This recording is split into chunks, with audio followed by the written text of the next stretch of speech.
নমস্কাৰ ই কক্সালে স্বাগতম ছাত্ৰ-ছাত্ৰীসকল মই তোমালোকৰ জ্যোতি বাইদেউ আশা কৰো তোমালোক ভালে আছা আজি আমি সপ্তম শ্ৰেণীৰ দ্বিতীয়টো পাঠ ভূগোল খণ্ডৰ পৃথিৱীৰ অভ্যন্তৰীণ ভাগৰ বিষয়ে পঢ়িম আহাচোন আমি পাঠৰ মাজলৈ যাওঁ ছাত্ৰ-ছাত্ৰীসকল এইটো পাঠত আমি পৃথিৱীৰ অভ্যন্তৰৰ ভাগটো কি ইয়াৰ ভিতৰত কি আছে পৃথিৱীৰ ভিতৰখনতনো কি আছে কেনেকুৱা ধৰণৰ স্তৰবোৰ আছে এই বিষয়ে আমি আলোচনা কৰিম আহাচোন পাঠটো চাওঁ আমি বাস কৰা পৃথিৱীখন সৌৰজগতৰ এটা গ্ৰহ হয়নে পৃথিৱীখন এটা গ্ৰহ হয়নে আমি আমাৰ নক্ষত্ৰ সূৰ্যৰ চাৰিওফালে ঘূৰি আছো গতিকে এই গ্ৰহতে জীৱ থকাৰ অস্তিত্ব আছে গতিকে এই জীৱ থকাৰ অস্তিত্ব থকা পৃথিৱীখনৰ কিন্তু ৰহস্যও আছে ঠিক আছে যদি উৎপত্তিটো কেনেকুৱা আছিল আমি কেতিয়াবা জানিবলৈ মন যায়নে এতিয়া এই উৎপত্তি আমাৰ কিন্তু কেনেকৈ হৈছিল 450 কোটি বছৰ আগতে গঠন হৈছিল তাৰ মানে পৃথিৱীখন 450 কোটি বছৰৰ আগতে গঠন হৈছিল আৰু লাহে লাহে গঠন হৈ পেলাই এতিয়াৰ স্তৰ পাইছে পৃথিৱীখন গঠনৰ প্ৰাৰম্ভিক পৰ্যায়ত এটা জ্বলন্ত গেছীয় অগ্নিপিণ্ড আছিল তাৰ মানে একেবাৰে গেছৰ দৰে আৰু গোটেই জ্বলি থাকে হয়নে আমি টিভি মোবাইলত দেখা পাওঁ হয়নে একদম জুই জ্বলিলে কেনেকুৱা ধৰণৰ হয় হেতু এনেকুৱা জ্বলন্ত গেছীয় অগ্নিপিণ্ড তাৰ মানে তাৰ কাখলৈ কোনো যাব নোৱাৰে আৰু গেছৰ আকাৰ আছিল গতিকে লাহে কি হ'ল জানানে এই গেছৰ জ্বলন্ত পদাৰ্থবিলাক শীতল হৈ পৰিল লাহে ঠাণ্ডা হৈ আহি পৃথিৱীখনে বৰ্তমান কঠিন ৰূপটো লাভ কৰিলে তাৰ মানে প্ৰথমতে কি আছিল গেছীয় কি আছিল অগ্নিপিণ্ড আছিল পিছত কিন্তু হিহঁতে কি হৈ গ'ল পদাৰ্থবোৰ শীতল হৈ গ'ল আৰু লাষ্টত কঠিন হ'ল গেছীয় পদাৰ্থবোৰ শীতল হৈ কঠিন হৈ পৰিল পৃথিৱীৰ পৃষ্ঠভাগ কঠিন যদিও ইয়াৰ ভিতৰৰ অংশ এতিয়াও গৰম আৰু গলিত অৱস্থাত আছে তাৰ মানে যদিও আমি পৃথিৱীখনৰ ওপৰভাগ মাটি এনেকুৱা থাকে হয়নে পাহাৰ মালভূমি শিল বালি এইবিলাক দেখা পাইছো কিন্তু একেবাৰে ভিতৰভাগ এতিয়াও গলিত অৱস্থাত আছে তাৰ মানে তৰল হৈ আছে আৰু খুব উত্তাপ বেছি ঠিক আছে পৃথিৱীৰ ভিতৰত গভীৰতালৈ যোৱাৰ লগে লগে উষ্ণতাও বাঢ়ি গৈ থাকে তাৰ মানে আমি যিমানেই পৃথিৱীখনৰ ভিতৰলৈ সোমাই গৈ থাকিম সিমানেই পৃথিৱীৰ ভিতৰখনৰ উত্তাপটো বাঢ়ি গৈ থাকিব ঠিক আছে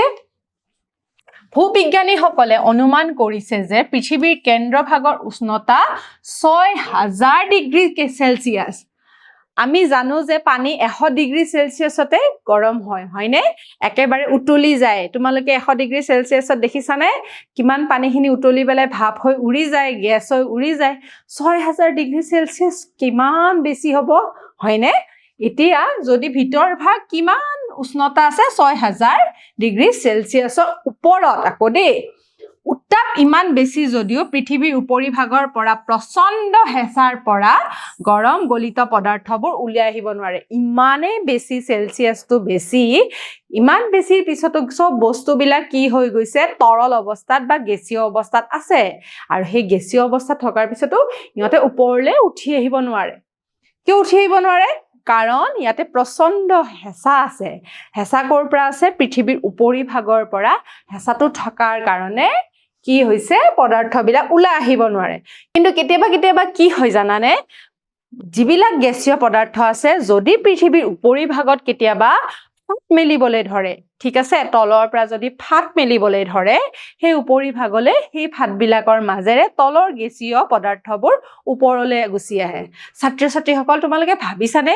কোনবিলাক হ'ব কেতিয়াবা শুনিছানে সেইবিলাকক কি বুলি কয় সেইবিলাকক কয় উদগিৰণ আগ্নেয়গিৰি শুনিছা নহয় আগ্নেয়গিৰিৰ জৰিয়তে তলৰ কি বস্তু ওলাই আহে লাভাবিলাক ওলাই আহি ওপৰলৈ গুচি আহে আৰু এই লাভাবিলাক পিছত ঠাণ্ডা হৈ শীতল হৈ পেলাই কঠিন ৰূপলৈ পৰিণত হয় পৃথিৱীৰ ব্যাসাৰ্ধ প্ৰায় 6378 কিলোমিটাৰ তাৰ মানে যদি আমি পৃথিৱীৰ পৃষ্ঠৰ পৰা কেন্দ্ৰলৈকে গভীৰতা চাওঁ তেনেহলে ইমান কিলোমিটাৰ তাৰ মানে তললৈকে যদি গভীৰতা চাওঁ ব্যাসাৰ্ধ গতিকে 6378 কিলোমিটাৰ গভীৰত আছে ইমান গভীৰতাত আৱৰি থকা পৃথিৱীৰ ভিতৰৰ অংশ অধ্যয়ন কৰাটো ইমান সহজ জানো ইমান সহজ ভিতৰলৈ 6000 ডিগ্ৰী সেলচিয়াছলৈকে আমি ভিতৰলৈকে সোমাব পাৰিম কি কেনেকৈ গম পাম আমি বিজ্ঞানীসকলেতো কৈ আছে যে ইয়াতে এনেকুৱা ধৰণৰ স্তৰ আছে কেনেকৈ গম পাইছে তেওঁলোকে গম পাইছে কি কৰিছে ভূমিকম্পৰ যিবিলাক তৰংগ থাকে ভূমিকম্প হয় নহয় তাতে তৰংগ অধ্যয়ন কৰি কি কৰিছে ভূতত্ত্ববিদসকলে গম পাইছে যে ইয়াবিলাকৰ অন্তৰ্ভাগত কি থাকে থকা পদাৰ্থবিলাকৰ বৈশিষ্ট্য এই বৈশিষ্ট্যৰ বিষয়ে তেওঁলোকে গম পাইছে ঠিক আছে যদিও পৃথিৱীখনৰ ভিতৰলৈ সোমোৱা নাই যাবই নোৱাৰি কেনেকৈ যাব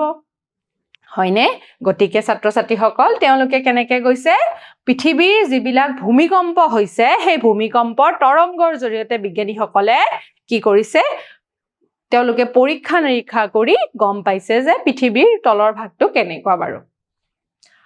পৃথিৱীৰ অভ্যন্তৰ ভাগৰ গঠন পৃথিৱীৰ ভিতৰৰ অংশৰ গঠন একে নহয় পৃথিৱীৰ পৃষ্ঠৰ পৰা কেন্দ্ৰ গঠন কেনেকৈ হ'ব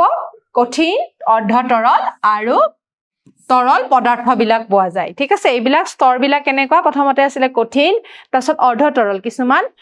জুলীয়া হয় কিছুমান নহয়ও আৰু শেষত গৈ তৰল পদাৰ্থ স্তৰ পোৱা যায় সাধাৰণতে কম ঘনত্বৰ পদাৰ্থবোৰ উচ্চ ঘনত্বৰ পদাৰ্থৰ ওপৰত উপঙি থাকে যিবিলাক বেছি ওজন থাকে সেইবিলাক তলত থাকে আৰু কম ওজন থকা বস্তুবিলাক তাৰ ওপৰত উপঙি থাকে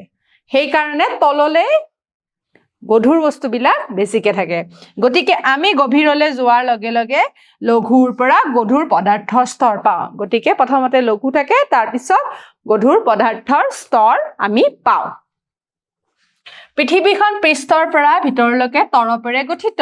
গতিকে কেইবা তৰপো আছে এই তৰপবিলাকৰ বিষয়ে আমি আলোচনা কৰিম পৃথিৱীৰ পৃষ্ঠৰ পৰা কেন্দ্ৰলৈকে বিভিন্ন পদাৰ্থৰ গঠন আৰু ইয়াৰ বৈশিষ্ট্যৰ ভিত্তিত মূলতঃ পৃথিৱীৰ পৃষ্ঠৰ পৰা কেন্দ্ৰলৈকে তিনিটা ভাগত ভাগ কৰা হৈছে তাৰমানে একেবাৰে ওপৰৰ পৰা তললৈকে আমি তিনিটা ভাগ পাইছো আহাচোন ভাগকেইটা চাওঁ আমাৰ তিনিটা স্তৰৰ ভাগকেইটা হৈছে ভূত্বক গুৰুমণ্ডল আৰু কেন্দ্ৰমণ্ডল এতিয়া আমি ভূত্বক গুৰুমণ্ডল আৰু কেন্দ্ৰমণ্ডলত কি নুপাওঁ ঠিক আছে ইয়াতে ধুনীয়া এটা চিত্ৰ আছে ইয়াতে যদিও চিত্ৰটোত চাৰিটা দেখাইছে ইয়াতে আমাৰ তিনিটা হয় কিন্তু এই তিনিটা আমাৰ ভাগ হয় কেন্দ্ৰমণ্ডলৰ দুটা ভাগ হয় ভূত্বকটো হৈছে ওপৰৰ গুৰুমণ্ডলটো হৈছে ইমানখিনি আৰু কেন্দ্ৰমণ্ডলটো হৈছে একেবাৰে আৰু আন্তঃকেন্দ্ৰমণ্ডলটো হৈছে একেবাৰে ভিতৰত একেবাৰে গভীৰতম ঠিক আছে কেন্দ্ৰমণ্ডলক দুটা ভাগ কৰি দিয়া হৈছে গুৰুমণ্ডলৰ দুটা ভাগ আছে কিন্তু ইয়াতে বহিমণ্ডল আৰু আন্তঃমণ্ডলৰ দুটা ভাগ ইয়াতে দেখুওৱা হৈছে ঠিক আছে আমি এতিয়া চাওঁ পৃথিৱীৰ মুঠ আয়তনৰ ভিতৰত 1% ভূত্বক আৰু 84 গুৰুমণ্ডল আৰু 15 ডিগ্ৰী কেন্দ্ৰবিন্দু গতিকে কোনখিনি বেছিকে আছে গুৰুমণ্ডল আৰু গুৰুমণ্ডলতে কি হয় আগ্নেয়গিৰি বা ভূমিকম্পৰ হোৱাৰ সম্ভাৱনা বেছি ভূত্বক আৰু গুৰুমণ্ডলৰ মাজৰ পৃথকীকৰণক পৃষ্ঠ মহাবিষুৱ বিচ্ছন্নতা বা গুৰুমণ্ডল আৰু কেন্দ্ৰমণ্ডলৰ মাজৰ পৃথকীকৰণ পৃষ্ঠ গুটেনবাৰ্গ বিচ্ছন্নতা বোলা হয় পৃথিৱীখন প্ৰধানকৈ 7টা ভাগত বিভক্ত প্ৰতিটো ভাগৰে ফলক বোলা হয় ঠিক আছে এতিয়া এই চলন্ত ফলকবোৰৰ গতি বছৰৰ 5 সেন্টিমিটাৰৰ পৰা 10 সেন্টিমিটাৰলৈকে আগবাঢ়ে তাৰ মানে আমাৰ পৃথিৱীখনত কেইটামান ফলক আছে ফলকবিলাক কি হৈ থাকে এনেকৈ ঘূৰি ফুৰে হয় দে এখনৰ ওপৰত এনেকুৱা সমান নহয় ফলকবিলাক এনেকৈ এখনৰ ওপৰত এখন ফলক ঘূৰি ফুৰে এতিয়া এনেকৈ গৈ থাকোঁতে সিহঁতে যেতিয়া খুন্দা মৰাৰ লগে লগে কি হ'ব ভূমিকম্পৰ সৃষ্টি হ'ব গতিকে যিবিলাক ঠাইত তলত ফলকবিলাকৰ খুন্দা মৰামৰি বেছি হয় সেইবিলাক ঠাইত ভূমিকম্পৰ সৃষ্টি বেছি হয় ঠিক আছে এইবিলাক কিছুমান কাৰণৰ কাৰণে এইবিলাক চলন্ত অৱস্থাত থাকে এতিয়া আমি পঢ়িম আমাৰ প্ৰথমটো স্তৰ ভূত্বকটো কি কৈছিল আমি 1% আছিলে হয়নে পৃথিৱীৰ কঠিন বাহিৰৰ স্তৰটোক ভূত্বক বুলি জনা যায় বিশ্বাস কৰা হয় যে যেতিয়া তৰল আৰু গেছীয় পদাৰ্থবোৰ ঠাণ্ডা হৈ ঘনীভূত হৈছিল তেতিয়া ইয়াৰ ফলত অসমান আৰু উখুৰা মুখুৰা হয় তাৰ মানে যেতিয়া তৰল পদাৰ্থবিলাক কি হৈছিলে শীতল হৈ ঠাণ্ডা হৈ গ'ল হয়নে শীতল হৈ পেলাই কঠিন অৱস্থাত হ'ল কঠিন অৱস্থা হোৱাৰ কাৰণে কি হৈ গৈছিলে ইয়াৰ ফলত অসমান আৰু উখৰা মুখৰা হয় এইবিলাকে কি সৃষ্টি কৰিছে মালভূমি সমভূমি পাহাৰ পৰ্বত এইবিলাকৰ গঢ় লৈ উঠিছে ঠিক আছে হল বাকি দুটা স্তৰৰ তুলনাত ভূত্বকটো পাতল স্তৰ হয় গঢ়ে ইয়াৰ ডাঠ প্ৰায় 20 কিলোমিটাৰ তাৰ মানে ই তললে 20 কিলোমিটাৰহে অৱস্থিত হৈ আছে কিন্তু যিবিলাক আমাৰ মহাদেশ আৰু যিকিখন আমাৰ সাগৰ আছে সেই সাগৰৰ ভূত্বকটো বেছি হয়নে কাৰণ মহাদেশত আমাৰ ওপৰৰ পৰা মাটিখিনি আছে হয়নে ভূত্বকটো বেছি আছে কিন্তু ভূত্বকৰ লগতে সাগৰৰ তলিত মাত্ৰ 5 কিলোমিটাৰ পৰা 10 কিলোমিটাৰ হে ডাঠ হয় মহাদেশীয় অঞ্চলত কিমান বাঢ়িলে 16 কিলোমিটাৰৰ পৰা 60 কিলোমিটাৰলৈকে ডাঠ আকৌ সাগৰৰ তলিত কিন্তু কি আছে পানী আছে কাৰণে তাতে 5 কিলোমিটাৰৰ পৰা 10 কিলোমিটাৰলৈকে ডাঠ হয় হ'ব ভূত্বক স্তৰটো সাধাৰণতে গ্ৰেনাইটৰ দৰে শিলৰ দৰে গঠিত গতিকে এইটো হৈছে একদম গ্ৰেনাইট যিবিলাক শিল আছে সেইবিলাক শিলৰ দ্বাৰা গঠিত হয় সাগৰৰ তলৰ অংশ মূলতঃ বেসাল্ট শিলেৰে গঠিত হয় কিন্তু যিখিনি আমাৰ কথা কোৱা হৈছিলে ভূত্বকৰ যিখিনি শিল আছে সেইবিলাক স্তৰটো কি শিলেৰে আছিলে গ্ৰেনাইট আকৌ সাগৰৰ তলিবিলাক হৈছে আকৌ বেসাল্ট দুইটাই বেলেগ বেলেগ হয় যেহেতু ভূত্বক গঠন কৰোতে শিলবোৰ কি হয় সিলিকন আৰু এলুমিনিয়ামৰ দ্বাৰা গঠিত ইয়াক কি কৰা হৈছে দুইটা যেতিয়া আমাৰ লগ লগাই দিছে Si আৰু Al চিয়াল বুলি কোৱা হয় ঠিক আছে গতিকে এই স্তৰটো চিয়াল বুলিও কোৱা হয় হ'ব পৃথিৱীৰ কঠিনৰ পৃষ্ঠভাগক ভূত্বক বুলি জনা যায় এই ভূত্বকটো একে নহয় এই ভূত্বকটো বিভিন্ন ধৰণৰ শিলৰ দ্বাৰা গঠিত গতিকে শিলৰ উপৰিও বালি মাটি চক আদিও ভূত্বকত পোৱা যায় তাৰ মানে বহু ধৰণৰ বস্তু পোৱা যায় এটো আমাৰ প্ৰথমটো স্তৰ আমি শিকিলো এতিয়া আমি দ্বিতীয়টো স্তৰ আহিব গুৰুমণ্ডল সবতকে বেছি থকা মণ্ডল হয়নে গুৰুমণ্ডলত বেছিকে থাকে পৃথিৱীৰ ভিতৰত দ্বিতীয় স্তৰ যিটো ভূত্বকৰ ঠিক তলতেই থাকে ঠিক আছে এতিয়া ভূত্বক আৰু গুৰুমণ্ডলৰ মাজৰ যিডাল লাইন হয় হেতু কি বুলি কয় মহাসীবিনা বিচ্ছন্নতা বুলি কোৱা হয় যিডাল ৰঙা লাইন হয় এই স্তৰটোত প্ৰায় 1900 কিলোমিটাৰ ডাঠ তাৰ মানে ইমান 2900 কিলোমিটাৰ ডাঠ তললৈকে গুৰুমণ্ডল আছে ঠিক আছে এই স্তৰৰ পদাৰ্থৰ ঘনত্ব ভূত্বকতকৈ বেছি মানে যিটো ঘনত্ব আছে ইয়াৰ ভূত্বকতকৈ বেছি হয় সমগ্ৰ গুৰুমণ্ডলতকৈ দুটা ভাগত ভাগ কৰা হৈছে ঊৰ্ধ্ব গুৰুমণ্ডল আৰু নিম্ন আৰু এই দুইটা গুৰুমণ্ডলে কি হয় দুইটাই বেলেগ বেলেগ হয় ওপৰৰ যিটো গুৰুমণ্ডল হয় হেতু ঠিক ভূত্বকৰ তলতে আহিছে গতিকে তাৰ তুলনাত ইয়াতে গৰম বা উষ্ণতা বেছি হয় যেহেতু এই স্তৰতো সিলিকন আৰু মেগনেছিয়াম আছে গতিকে বেছি পৰিমাণৰ পোৱা যায় হেতু কাৰণে ইয়াকে Si আৰু Ma লগ লগাই সীমা বুলিও কোৱা হয় ঠিক আছে কি পায় এটো স্তৰত আমি কি পালো সিলিকন আৰু মেগনেছিয়াম আৰু ভূত্বকত আমি কি পালো ভূত্বকত আমি পালো কি Si আৰু Al হয়নে সিলিকন আৰু এলুমিনিয়াম উচ্চ উষ্ণতা আৰু চাপৰৰ বাবে গুৰুমণ্ডলৰ গলিত পদাৰ্থবোৰ সুস্থিৰ হৈ থাকিব নোৱাৰে যেহেতু উচ্চ উষ্ণতা হয় আৰু চাপৰৰ বাবে গুৰুমণ্ডলত কি হয় পদাৰ্থবোৰ সুস্থিৰ হৈ থাকিব নোৱাৰে এই স্তৰত তলৰ পৰা এক প্ৰকাৰৰ ওপৰলৈকে যোৱা সুতৰ গতি হয় তাৰ মানে এটা ওপৰলৈকে গতি এটা গৈ থাকে ফলত পৃথিৱীখন অস্থিৰ অৱস্থাত থাকে গতিকে গুৰুমণ্ডলত সকলোতকৈ বেছি পৃথিৱীখন অস্থিৰ অৱস্থাত আছে পৃথিৱীৰ পৃষ্ঠত ভূমিকম্প আৰু আগ্নেয়গিৰি তোমালোকক এটো প্ৰশ্ন আহিব পাৰে আগ্নেয়গিৰি আৰু ভূমিকম্প কোনটো মণ্ডলৰ কাৰণে আহে গতিকে গুৰুমণ্ডলত থকা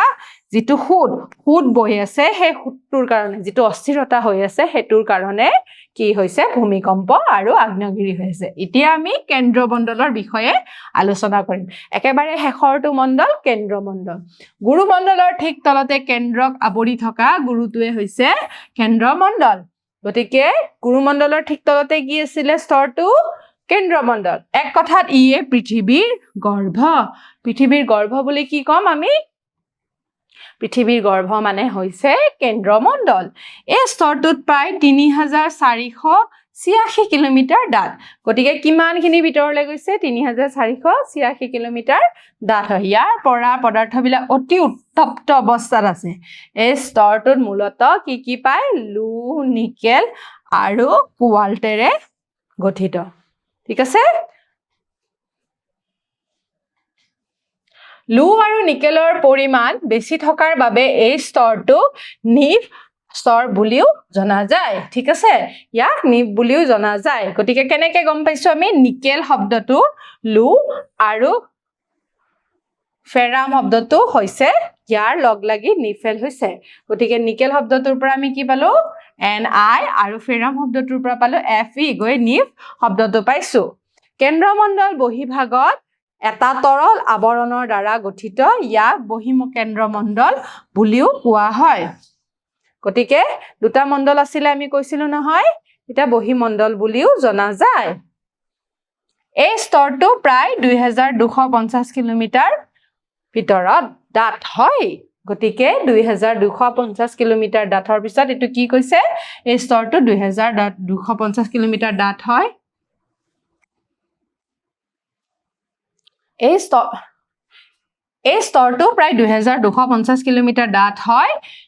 এই বহিকেন্দ্ৰমণ্ডলৰ তলত পৃথিৱীৰ কেন্দ্ৰক আগুৰি থকা স্তৰটোকে অন্তঃকেন্দ্ৰমণ্ডল বুলি কয় বহিকেন্দ্ৰমণ্ডলৰ তলতে প্ৰথম মণ্ডলটো আমি কি পাইছিলো বহিকেন্দ্ৰমণ্ডল তাৰ তলতে কি পালো কেন্দ্ৰ একেবাৰে ভিতৰত এটো আকৌ হৈছে 1228 কিলোমিটাৰ ডাঠ গতিকে 1228 কিলোমিটাৰ ডাঠ হয় তলৰ কেন্দ্ৰমণ্ডলটো আৰু তাতে উষ্ণতা হৈছে 6500 ডিগ্ৰীত কি সেলসিয়াছতকেও বেছি ঠিক আছে এতিয়া আমি চিত্ৰখনৰ জৰিয়তে আমি বুজিম ঠিক আছে ইয়াতে চোৱা পাহাৰ আছে আৰু ইয়াতে সাগৰ আছে গতিকে সাগৰৰ ভূতকৰ পৰিমাণটো আমাৰ কি হয় ডাঠ নহয় আকৌ ইফালে ডাঠ হয় গতিকে এইটো হৈছে ঊৰ্ধ্বমণ্ডল নিম্নমণ্ডল ঠিক সেইদৰে এইটো হৈছে বহিমণ্ডল আৰু কেন্দ্ৰমণ্ডল একেবাৰে ৰঙা হৈ গৈছে দেখিছানে গতিকে এইটো মণ্ডল আমাক ইয়াতে বুজোৱা হৈছে আৰু পৃথিৱীখনৰ এনেকৈ আমি যদি চাও ঘনত্বটো ঠিক সেইদৰে এনেকৈ ভিতৰলৈ গৈ আছে ভূতকৰ এটো কিলোমিটাৰ 0 পৰা 30 30ৰ পৰা 700 ঊৰ্ধ্বমণ্ডল 700ৰ পৰা 2900 তাৰ মানে ঊৰ্ধ্ব গুৰুমণ্ডলটো ইমানখিনি তাৰ পিছত 29ৰ পৰা একেবাৰে 6378 কিলোমিটাৰ অন্তঃকেন্দ্ৰমণ্ডল আমি দেখা পাইছো ঠিক আছে এতিয়া তোমালোকে এটো পাঠৰ জৰিয়তে আমি স্তৰগেটাৰ বিষয়ে গম পালো এতিয়া তোমালোকে মোক কোৱাচোন পৃথিৱীৰ উপৰিভাগৰ কঠিন আৱৰণটো কি বুলি কয় যেটো কঠিন হয় যত মানুহ থাকে হেতু হৈছে ভূতক হ'ব এবাৰ আহিছো আমি দ্বিতীয়টো প্ৰশ্নলৈ গুৰুমণ্ডলৰ প্ৰায় 2900 কিলোমিটাৰ ডাঠ হয় গতিকে গুৰুমণ্ডলটো কিমান কিলোমিটাৰ ডাঠ আছিল শুদ্ধ নে অশুদ্ধ শুদ্ধ ই